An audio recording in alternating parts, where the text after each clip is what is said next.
Et si je vous disais que je vous offrais un téléphone à 600 balles et qu'en plus de ça, je vous donnais 150 $? Et bah c'est le pari que beaucoup de gens font actuellement. Je vous dirai tout, c'est vraiment une vraie folie. Qu'est-ce que j'aime ce genre de période où les gens font n'importe quoi, on est tous des dégénérés, il y a des collections qui explosent. Bref, bienvenue à tous, bienvenue sur la première chaîne d'actualité quotidienne qui parle de NFT et de blockchain. Vous le savez, on est ensemble tous les jours. Et bien sûr, nous allons parler ensemble de plein de trucs super intéressants qui sont passés depuis hier, parce qu'il se passe des trucs tous les jours, c'est la folie. Deuxième partie de la vidéo, la partie blockchain gaming, pareil aussi, plein de trucs à dire. Et dernière partie de la vidéo, la partie NFT à surveiller, c'est parti directement.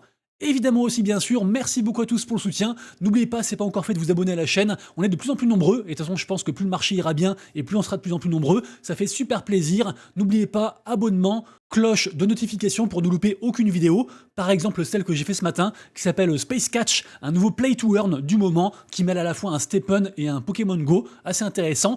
Bien sûr le petit commentaire si vous voulez faire une critique, un truc que je pourrais améliorer, un truc qui va pas, un truc qui va, peu importe, je lis tout le monde. Et bien sûr le pouce en l'air qui booste l'algorithme de YouTube, il faut jouer le jeu, merci à tous. Et comme à chaque fois, on démarre par un petit récap du marché NFT sur 24 heures. Blue Chip Index à 5,8. Comme hier, c'est un petit peu l'indicateur de bonne santé du marché NFT côté Ethereum. Sentiment de marché à 29. Volume sur 24 heures à 105,5 millions. C'est une vraie dinguerie. Mais c'est pas grâce aux NFT, c'est grâce à qui? C'est grâce à Bitcoin. Une fois de plus, les NFT Ordinal explosent, mais surtout les tokens BRC20 sur Ordinal sont en train de cartonner. Regardez-moi ça, je pense vraiment qu'il faut qu'ils enlèvent en fait cette norme BRC20 des NFT parce qu'on ne voit que ça. Regardez, à part Bitcoin Frogs qui a un NFT et qui cartonne sur Bitcoin, ils sont passés à 0,24, ils étaient encore à 0,13 Bitcoin, hein, c'est pas des Ethereum, hein, c'est pas du Matic, c'est du Bitcoin. Donc 0,1 BTC, c'est 4000 balles, c'est ce qu'il faut se dire. Bref, ils ont quasiment fait un x2, c'est assez fou. Et donc à part eux et à part du coup Overworld, dont on parle juste après, qui était un gros carton, tout le reste, c'est que des tokens sur Bitcoin et ça drive l'essentiel des volumes. C'est un truc de fou. Forcément aussi beaucoup de transactions qui coûtent cher sur Bitcoin. C'est un petit peu le revers de la médaille. Rappelez-vous tous ces sites, tous ces indicateurs que j'utilise. Vous aurez tout en description. Également aussi, on notera une baisse significative sur l'ensemble des NFT, à part Bitcoin, comme je disais. Bitcoin, c'est un délire, là, ils sont vraiment à part. D'ailleurs, 3 collections que j'aime bien actuellement, c'est la collection, bien sûr, On-Chain Monkey, qui est parmi les OG sur, du coup, Ordinal, qui a encore levé, d'ailleurs, 5 millions, impressionnant. C'est une collection que je surveille attentivement. Également aussi, bien sûr, Node Monkeys, qui arrive très bientôt. Ce sera minté, du coup, dès demain. Alors forcément, ce sera des prix, je pense, astronomiques. Mais je vais quand même surveiller, et bien sûr j'en parlais, la collection Bitcoin Frogs, qui est pour moi le gros carton, et beaucoup de gens disent qu'ils pourraient flipper, le prix, le floor price en fait de ces NFT pourrait dépasser celui des fameux Bored Ape, qui sont actuellement à 27 Ethereum, donc on verra. Rapidement ensuite, parce que vraiment on a tous flippé sur ce truc, moi le premier, j'ai pas osé faire une seule transaction, normalement c'est résolu, le gros hack suite du coup à un collector Ledger dont j'ai beaucoup parlé hier, et plein de gens en ont parlé, et si vraiment vous voulez vérifier que votre librairie a bien été mise à jour, cliquez du coup sur ce lien ici, et vous verrez du coup tout en haut à gauche, ce sera bien écrit du coup 1.1.8, comme quoi c'est mis à jour, et entre guillemets ça craint plus rien, même si bien sûr on se rappelle que Ledger, pas Ledger, peu importe, Metamask, ce que vous voulez, Rabi, il n'y a jamais rien d'infaillible, il faut toujours faire très attention. Là, a priori, c'est résolu. Moi, j'utilise du coup Metamask, Rabi, également aussi Pocket Universe, dont je parle beaucoup, qui fait un petit pop-up qui vous dit en fait ce que vous allez signer. Je vous mettrai bien sûr aussi le lien en description, c'est gratuit. Et également aussi, rappelez-vous que bon, là, l'histoire avec Ledger, ça a fait beaucoup de bruit, mais tous les jours, il y a des hacks. Tous les jours, des gens se font escroquer et perdent leur asset, leur crypto-monnaie. Donc faites bien attention. Ici, on a une fois plus un mec qui a cliqué du coup sur un compte Twitter qui a été compromis. Rappelez-vous, il y a environ 2 semaines, on avait parlé de ce compte Twitter, le compte Twitter du coup de la DAO Flamingo, qui avait acheté beaucoup de NFT artistiques, et en fait, ils se sont fait, entre guillemets, voler, compromettre leur Twitter, ils ont diffusé un IA scam, certaines personnes ont cliqué, et puis forcément, en fait, elles ont perdu leur asset. Donc, une dernière fois, faites vraiment attention à vous, et prenez plus de précautions que ce qui est requis. On parle ensuite du projet Overworld. Alors c'est un projet gaming, mais j'en parle maintenant pour une raison très simple. Ce projet est un projet très hypé, j'en ai beaucoup parlé, ça fait des mois et des mois que j'en parle. Moi-même du coup j'ai fait les quêtes, j'ai eu la chance d'être whitelisté et j'ai réussi à minter, et je vous dirai comment. En tout cas, donc, ce mint qui coûtait donc 0,15 ETH au mint a explosé. Il a été expédié à genre 1,80 ETH juste après le mint. Là, il est redescendu un petit peu à 1,32. Ça reste quand même énorme, hein, c'est un x10. Et sachez aussi que, a priori, le reveal aura lieu du coup l'année prochaine, après Noël. Et aussi un gros token qui va arriver dessus. Et donc, forcément, les gens sont encore hypés. Et on imagine que ce projet backé par Binance Labs devrait cartonner dans le futur. Ça, après, bien sûr, c'est des spéculations. Toujours est-il que le mint était un petit peu over-allocated. Ça veut dire qu'il y avait 2100 NFT, mais il y avait plus de personnes qui pouvaient minter ce projet. Il y avait environ, je crois, 3000 personnes qui pouvaient minter. Et ce qui fait qu'en fait, beaucoup de personnes n'ont pas réussi à minter. Et c'est pourquoi, du coup, je vous parle de ça. Parce qu'il y a eu un phénomène récurrent sur les grosses collections très hypées qui sont comme celle-ci over-allocated, c'est-à-dire que tout le monde veut minter, mais pas tout le monde du coup aura son mint à la fin, aura son NFT à la fin. Et en fait, qu'est-ce que c'est une gasoire? C'est en fait quand les frais qui sont ici, donc les frais de transaction, quand on fait une transaction sur Ethereum, sont tellement élevés que les gens en fait du coup augmentent leurs frais pour passer avant les autres. Parce que vous le savez, en fait, les transactions sont résolues par ordre de la plus chère à la moins chère. Et donc, sachez que ici, je vous ai trouvé un article qui explique comment gagner une fameuse gasoire, comment du coup augmenter ses frais manuellement. Il faut aller dans les paramètres de MetaMask quand on lance une transaction pour justement augmenter un petit peu plus que nécessaire ces fameux GUE, ces fameux frais en fait de transaction et passer avant les autres. Moi, c'est ce que j'ai fait ce matin, du coup ça a marché. Beaucoup de gens ne l'ont pas fait et du coup ils ont payé genre quelques frais, genre 4-5 balles pour rien parce qu'ils n'ont pas eu le NFT. Moi pour ma part, du coup j'ai minté le NFT, j'ai payé 150 $ de frais en plus. Et donc forcément, ça augmente le prix de base, mais j'étais tellement sûr dans ma tête que ça allait marcher que j'étais prêt à prendre le risque. Donc j'ai fait ça, ça a payé. Et quand je vois tout le monde qui est déçu par rapport à cette collection-ci, de ne pas avoir été dedans, je me dis que j'ai bien fait. Et je trouve que des fois, il vaut mieux, entre guillemets, dépenser un peu plus plutôt qu'être déçu et avoir des remords de se dire putain, merde, j'aurais dû augmenter mon prix. Donc voilà, allez du coup lire tout ça, allez lire comment augmenter du coup ces fameux gasoirs. Donc vous allez ici dans Advance et après vous changez ici. Bref, tout sera expliqué, lien en description. Et de toute façon, ce genre de truc arrivera très régulièrement en période de bull run, particulièrement bien sûr sur la blockchain Ethereum qui est connue pour ses frais élevés. Nous y sommes, ça y est, c'est pour ça que vous avez cliqué sur la vidéo. El Famoso téléphone de Solana, le Solana Mobile, le téléphone Saga, donc qui coûte actuellement 600 $. Ils ont baissé son prix parce qu'à la base c'était 1000 $. Et rappelez-vous, on avait parlé de ce téléphone à sa sortie et on en a reparlé il y a environ, je crois, un mois parce que c'était un gros échec. Ils avaient vendu à peine 2000 téléphones et personne en voulait. Le truc, c'est que depuis, là, il y a quelques jours, il y a un token, un meme coin sur Solana qui cartonne, c'est bien sûr le Bonk. Le Bonk, regardez-moi ça, du plus 1000% en un mois, c'est du gros délire. Et qu'est-ce qui se passe? Eh bien, figurez-vous que comme offre de bienvenue, entre guillemets, sur ce téléphone-ci, eh ben, il y a en fait 30 millions de tokens Bonk qui sont donnés gracieusement comme ça. Et les gens se sont dit, en fait, 30 millions de Bonk, mais ça vaut plus que le prix du téléphone. Et effectivement, oui, 30 millions de bonk à l'heure actuelle, avec la grosse hausse, ça vaut actuellement 888 $. Donc ça veut dire que là, en fait, vous pouvez acheter un téléphone entre guillemets gratuitement et on vous donne 150 $ en plus pour le garder grâce du coup à sa location-ci. Donc c'est assez fou. Alors moi, bien évidemment, attiré par la hype, et en plus j'ai un téléphone de merde depuis 4 ans, un vieil Android à 50 balles, je me suis dit c'est l'occasion. On va tenter. Est-ce que du coup le Bonk va tenir son prix actuel jusqu'à ce que je reçoive mon téléphone? Je ne sais pas. Ce qui est sûr, c'est que du coup forcément suite à cette grosse pagaille, le téléphone Solana version US est déjà sold out. Ils en ont plus. Au total, seulement 20 000 téléphones en tout, et a priori, il en resterait quelques-uns pour l'Europe, mais pas tant que ça. Donc moi, du coup, je me suis dit, tant pis, je prends le risque. En tout cas, sachez que c'est vraiment la folie.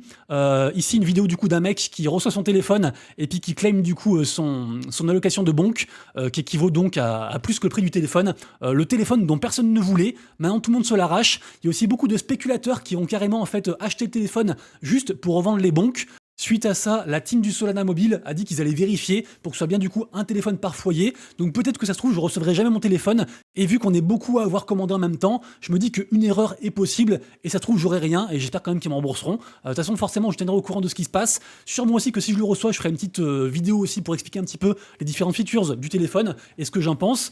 Et sachez aussi, ça me fait marrer que, rappelez-vous, décidément, les Degods, ils font n'importe quoi. Degods, donc, rappelez-vous, une première collection NFT sur Solana qui est partie sur Ethereum, qui est en train un petit peu de mourir à petit feu, il se passe pas grand chose. Ils sont montés à 10 ETH quand ils sont arrivés, là ils sont redescendus à 3 ETH et les gens attendent que ça bouge malheureusement. Et rappelez-vous, c'était eux qui avaient eu une des plus grosses allocations de tokens Bonk quand le Bonk était sorti il y a de ça un petit temps, à l'époque ça valait beaucoup moins cher. Bref, Frank, le créateur des Degods, avait refusé l'allocation de tokens Bonk pour les Degods, donc ça se portait à 500 milliards. Il avait dit voilà, on n'en a pas besoin en gros. Du coup, ces tokens ont été burn, donc ils ont été perdus à tout jamais, entre guillemets.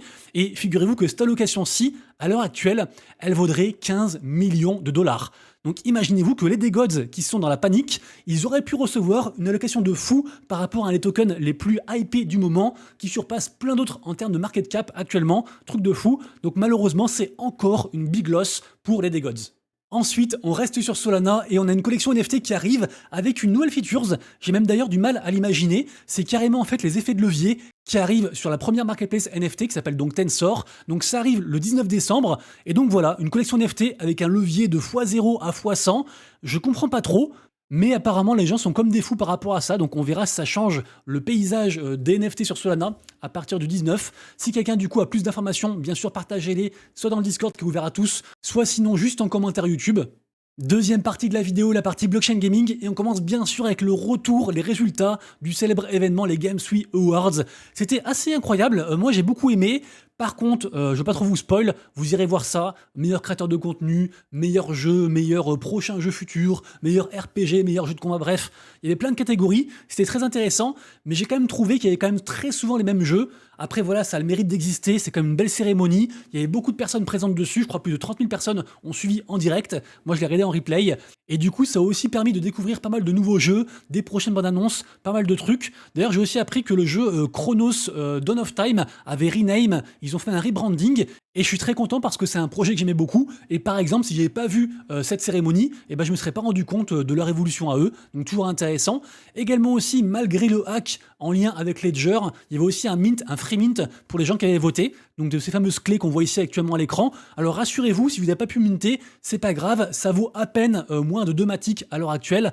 On sait pas encore du coup l'utilité, moi je pense que ça sera assez utile plus tard, donc j'en ai même racheté quelques-unes, j'en ai genre environ 10 à l'heure actuelle, on verra ce que ça donne plus tard, mais voilà, je pense que ça peut être un petit pari assez intéressant sur l'avenir. Et bien sûr aussi, on a donc la plateforme Ultra, qui est un peu une sorte de Steam version blockchain, qui a également, je vous le rappelle, son propre token et qui veut tokeniser des jeux et qui veut donc assurer entre guillemets le futur du jeu vidéo. Et Ultra, ils ont aussi des jeux propres à eux. Notamment, on avait donc un shooter très attendu. Le shooter du coup est ici, il s'appelle Project Citadel. La bonne annonce est sortie. Et comment vous dire, je suis déçu. Je suis déçu parce que déjà c'est pas les vraies images, c'est un alpha footage, donc c'est juste comment dire une preview entre guillemets. Le jeu devrait sortir pour 2024. Après, est-ce que c'est début, est-ce que c'est fin 2024, j'en sais rien, mais je m'attendais vraiment à mieux. Les gens aussi de ce que j'ai vu s'attendaient à mieux, donc on verra. On va pas non plus vendre la peau de l'ours avant de l'avoir tué, mais je m'attendais à mieux de la part d'Ultra. Après, je vous le répète quand même, je précise, moi perso, j'aime beaucoup Ultra, j'ai pris du token, donc j'investis du coup sur cet écosystème. Je pense que c'est très très early, mais effectivement, si des Epic Games sont contre les NFT, Ultra pourrait être une belle alternative, donc je surveille. Je m'attends pas à des miracles, mais je surveille et j'aime bien. Info suivante, c'est l'événement du jour, bien sûr, la pré-sale du token Portal, donc commence aujourd'hui, elle a commencé, de mémoire c'est genre 15 centimes le token, alors je suis pas encore allé voir dessus, parce que je suis en train de faire la vidéo, mais c'est vraiment le gros truc, je sais que ça dure 24 heures, donc on a le temps du coup d'investir dessus si on le souhaite. Moi perso, je suis pas encore sûr d'investir dessus, parce que déjà j'ai fermé le airdrop, et que j'espère avoir du token par rapport à mon farming de airdrop, ça fait un bout de temps qu'on en parle sur la chaîne, vous le savez, et je rappelle aussi que ce projet est un gros projet lié au gaming, qui veut relier en fait tous les écosystèmes et tous les jeux. Donc on verra comment ça se passe. Il y a quand même beaucoup de gros partenaires derrière. Il est possible que j'en prenne peut-être demain du token avant la fin forcément de la pré-sale, mais je suis pas encore sûr. Mais par contre, il faut impérativement suivre ce projet. C'est juste le plus gros projet, on va dire avec Overworld de ce week-end.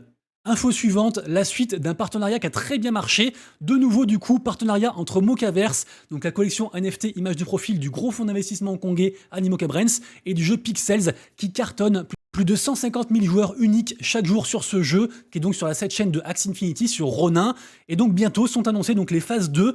On se rappelle que les gens qui du coup avaient pu claim un ID Mocha, donc un passeport Mocha, un NFT non transférable, et donc ils peuvent avoir accès, je disais, à ce qu'on appelle les Realm points. Donc c'est des points qu'on va gagner au fur et à mesure des quêtes qui nous sont proposées via différents partenaires donc de Mocaverse. Moi par exemple, à l'heure actuelle, j'en ai 725, et grâce à ça, on peut accéder à différentes loteries, différentes raffles, des cadeaux, ce genre de choses. Donc on suivra tout ça, mais sachez que Pixel, ça cartonne, et que d'ailleurs les lands ont encore explosé. On est actuellement à 1,7 ETH de floor price, alors que c'était encore à 0,2 il y a quoi? Il y a même pas un mois, il y a 2-3 semaines. C'est assez fou le succès que ça rencontre. Après, bien sûr, ce projet s'inscrit dans la hype du moment, à savoir les NFT gaming qui promettent un token.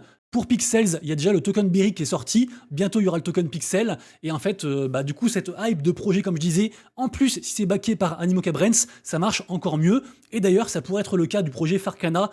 Farcana, je vous rappelle, c'est un shooter, ça arrive le 19, donc semaine prochaine, ils ont encore levé 10 millions de dollars, il y aura une très petite supply, c'est moins de 1000 NFT, vous le savez, on en parle depuis longtemps, ils ont aussi un token, le token du coup phare de mémoire, qui devrait arriver, donc pareil aussi un très gros projet à surveiller, et toujours pareil aussi, sachez que le projet MetaFight a fait un partenariat avec Animoca Brands, c'est un projet de jeu de combat sur l'univers du coup du MMA, donc pourquoi pas regarder. Également aussi sachez que le projet Wallet Wars est donc sorti aujourd'hui, projet également aussi backé par Animoca Brands. Par contre, suite à la sortie du jeu, les NFT ont quand même bien baissé, ils sont tombés à 0,28 si mon ordi marche, ouais c'est bon, donc 0,29 ETH, alors qu'ils s'étaient montés à 0,40 quelques jours avant. Après c'est souvent ça, c'est buy the rumor, sell the news, là du coup c'est ce que les gens ont fait. Par contre, n'oublions pas que ceux qui vont jouer auront des jolis lots à la clé, a priori, NFT Mocaverse, Pudgy Penguins, etc. Et on finira les infos gaming avec deux projets que j'aime bien. Le premier, qui d'ailleurs a été nommé dans les Game Awards de hier, s'appelle Planet Mojo. C'est une sorte de teamfight tactics, donc c'est un auto-chess. Rappelez-vous du coup que c'est un projet qui est assez hypé, qui est pas mal, un peu élitiste quand même, mais que moi j'aime bien en tout cas. Sachez qu'à partir du 20 décembre, on aura des NFT gratuits avec Prime Gaming. Prime Gaming, vous le savez, j'arrête pas de vous le dire, essayez de vous trouver un compte Amazon Prime, il y a trop de NFT gratuits actuellement. Ils font aussi une grosse mise à jour, un gros événement. Je pense que ce projet peut avoir un bel avenir. Et également aussi, on terminera par ça, le projet Bloodloop. Ça fait plusieurs fois que j'en parle, rappelez-vous, il y a un token qui est promis, c'est un shooter sur Avalanche. Ils font donc des playtests ce week-end et on peut du coup les rejoindre. Pour ce faire, il faut en fait participer sur Discord, recevoir un Alpha Access Code. Peut-être aussi qu'il y aura des rewards. Ce projet semble de plus en plus hypé, donc pourquoi pas. Nous arrivons à la fin de la vidéo, j'espère que celle-ci vous a plu, c'est le cas, petit pouce en l'air, et quand même avant de se quitter, la partie NFT à surveiller, notamment deux mints très intéressants selon moi aujourd'hui, le mint Return of the Jedi numéro 1, donc de Star Wars bien sûr, hein, sur Vivi Official. Vivi Official, j'en parle pas trop, mais pourtant c'est un écosystème que j'aime beaucoup, juste voilà, c'est très très grand, il faut prendre le temps de s'y mettre à fond, et souvent les gens qui sont dessus en fait ne font que ça, tellement c'est vaste. Également aussi le premier drop de FIFA Plus Collect, donc NFT FIFA dont j'ai commencé à parler je crois avant-hier, sur Algorand, parce que maintenant ils sont sur Algorand et aussi sur Polygon, futurement pour la prochaine Coupe du Monde, intéressant. À surveiller, Bitcoin Frogs, j'en ai parlé évidemment, Overworld, j'en ai parlé, Pixels, j'en ai parlé, sur Solana, toujours l'idée par Tensor, les Tensorians et Mad Lads, qui sont à des prix astronomiques, c'est assez fou. L'NFT Bonks qui continue à exploser aussi, forcément parce que le token Bonk lui-même explose, il y a quand même un lien évident entre les deux. Le free mint Sculpt DAO du coup sur Solana qui est monté à 0,86 Sol. Pudgy Penguins, Overlord pour les NFT Crips et QQ pour Matrix sont toujours top volume avec des prix indécents, respectivement ETH, 3,3 ETH et quasiment 3 ETH aussi pour QQ, c'est assez fou. Poglin qui commence à baisser, moi je pense que j'essaierai de rentrer vers 0,10, 0,15 et encore plus si ce Pokémon-like backé par Animoca Brands annonce un token, on verra ça. Pixelmon lui qui a annoncé un token ne s'arrête plus, ils sont montés à 2,1 ETH, incroyable. Et pour finir du coup Balthazar Deo, j'en ai parlé avec le projet Wallet Wars. Les amis du coup c'est tout pour moi, on se retrouve donc dès demain pour la prochaine vidéo, et d'ici là bien sûr pour l'instant de vous de proche et de Wallet, c'est Monsieur Rabbit, des bisous, ciao.